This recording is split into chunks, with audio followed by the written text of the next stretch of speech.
Ողջույն, Հանրայինի եթերում Եղիր առողջ բժշկական նախագիծն է։ Ես բժիշկ Վահե Տերմինասյանն եմ եւ բնականաբար մենք զրուցելու ենք առողջությունից։ Սովորաբար հաղորդումները բացում եմ լայն ժպիտով, անկախ նրանից, թե ինչ թեմայի մասին ենք խոսելու, ինչքան էլ բարդ, ինչքան էլ ծանր հիվանդություններ լինեն։ Այսօր թերևս չի ստացվի, որովհետեւ մենք խոսելու ենք երեխաներից։ Երեխաներ, որոնք չեն երազում շքեղ գունավոր խաղալիքների մասին, երեխաներ, որոնք երազում են ազատվելու ցավից եւ բոլոր իրենց հասակակիցների նման դպրոց կամ մանկապարտեզ հաճախելու մասին։ Երազանք, որը ցավոք սրտի շատ հաճախ այդպես էլ չի իրականանալու։ Մենք խոսում ենք երեխաների պալիատիվ օգնության մասին ծանր հիվանդությունների պարագայում։ Դիտենք տեսանյութը, հետո հրավիրենք մասնագետին։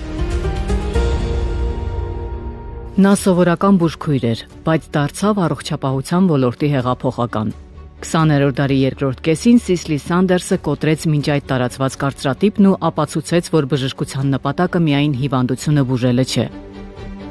Սանդերսը հասկացավ, երբ բուժումն այլևս արդյունավետ չէ, պետք է զբաղվել հիվանդի կյանքի որակը բարելավելով։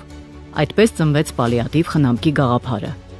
Պալիատիվ տերմինը սերում է լատիներեն pallium բառից, թարգմանաբար նշանակում է թիկնոց, ծածկույթ։ Այս դեպքում բառն օգտագործվում է պաշտպանելու, մեղմելու իմաստով։ Պալիատիվ խնամքի կարիք մարդիկ ունենում են ինչպես քաղցկեղի, այնպես էլ սրտային, թոքային անբավարարության ծանր փուլերում եւ նյարդաբանական լուրջ հիվանդությունների դեպքում։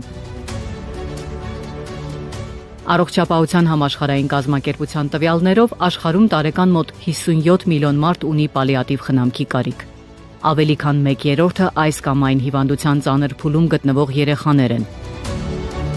որոնց բուժելու եւ կյանքը երկարացնելու հարցում բժշկությունն այլևս անզոր է, բայց կա ամենօրյա ցավազրկման կամ մասնագիտական խնամքի կարիք։ Այսօր պալիատիվ խնամքի ծառայությունները հասանելի են նրանցից միայն 10%-ին։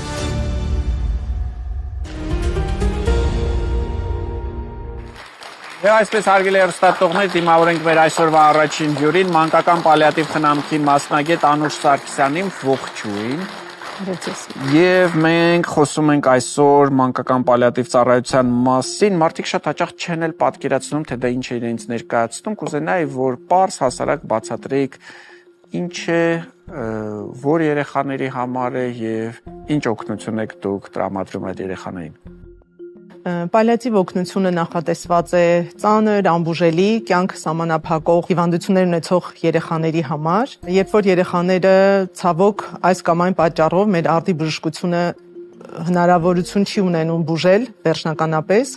բայց ունենում ենք բավականին շատ խնդիրներ, վիճակներ, որ անհրաժեշտ է դրան կառավարել, որպեսզի երեխայի կյանքի որակը բարելավենք։ Եվ պալիատիվ օգնության շրջանակներում ընդգրկված է ոչ միայն երեխան, իհարկե երեխան կենտրոնում է, բայց ամբողջ թիմի մոտեցումը ու ուշադրությունը նաև ընտանիքի անդամներին է եւ նրան շրջապատող մարդկանց։ Այսինքն ես ճիշտ եմ հասկանում, որ մենք խոսում ենք այն երեխաների մասին, որոնց մենք արդեն գիտենք, որ չենք բուժելու։ Այո։ Մենք գիտենք, որ ավարտը վատ է լինելու, բայց փորձում ենք հնարավորինս լավ կյանքի որակ ապահովել, որ ինչքան էլ դա տևի, լինի առանց ցավերի, առանց խնդիրների, բարդ է բնականաբար եւ բարդ է նաեւ աշխատել, որովհետեւ կարծում եմ, որ ամեն երեխայի հետ այդ ամբողջ ցիկլը անցնելը բնականաբար ամեն անգամ ձեզ համար նույնպես շատ մեծ ծանրաբեռնվածություն է եւ մեծ հոգեբանական ճնշում։ Երբ է ստեղծվել Հայաստանում, մենք հասկանում ենք, որ փախնել թեմայից պետք չի, որովհետև, եթե բոլորս ասենք, դե չէ, չեմ ուզում, բայց չէ, ես այդտեղ չեմ կարող աշխատել, ծանր է, մինչև եթերը սկսել է, ես օրինակ մտածում էի ու երևի ամենայն ավագնականությամբ անկեղծությամբ չէի կարողանա աշխատել ու բարք ու պատիվ են մարդկանց, որոնք իրենց մեջ ուժ գտնում են ու կարողանում են այդ գործը վերցնել իրենց վրա։ Ինչքան ժամանակ է, որ կա այդ ծառայությունը Հայաստանում։ Մանկական պալիատիվ օգնության ուղղված առաջին քայլերը արվել են շատ վաղուց, մոտ 2008-2010 թվականներին, բայց առաջի ավելի խորքային ուշադրությունը դարձվեց 2015 թվականին, երբ որ ունեցանք առաջի գնահատումը, կարիքների գնահատումը Հայաստանում միջազգային փորձագետի հետ եւ տեսանք, որ մոտավորապես 3300 երեխաներ Հայաստանում կարիք ունեն պալիատիվ օգնության։ Միաժամանակ։ Ընդունված չէ պալիատիվ օգնություն ցուցաբերել միայն կյանքի վերջին փուլում, այլ ախտորոշումը դրվելուց անմիջապես եւ պալիատիվ օգնությունը զուգահեռ է ընթանում հիմնական հիվանդության բուժմանը։ Նույնիսկ եթե լինեն տարբեր գենետիկ հիվանդություններ, թեկուզ մանկական ուղեղային կաթվածի ծանր դեպքեր։ Մենք առաջի հերթին միշտ քաղցկեղն ենք պատկերացնում, բայց մենակ քաղցկեղը չի։ Ի տարբերություն մեծահասակների պալիատիվ օգնության, մանկական պալիատիվ օգնության պատկերը հակադարձ է։ Եթե մեծահասակներում գերակշռող մասը մոտ 80%-ը դա քաղցկեղով պացիենտներն են, երեխաների պարագայում հակառակն է, մոտ 20-25%-ն են քաղցկեղով պացիենտները եւ մեծ մասամբ ավելի շատ նյարդամկանային, տարբեր նյարդաբանական խնդիրներով, բնածին զարգացման արատներով երեխաներն են մեր թիրախում։ Այդ երեխաները պետք է պալիատիվ օգնություն ստանան տնային պայմաններում, թե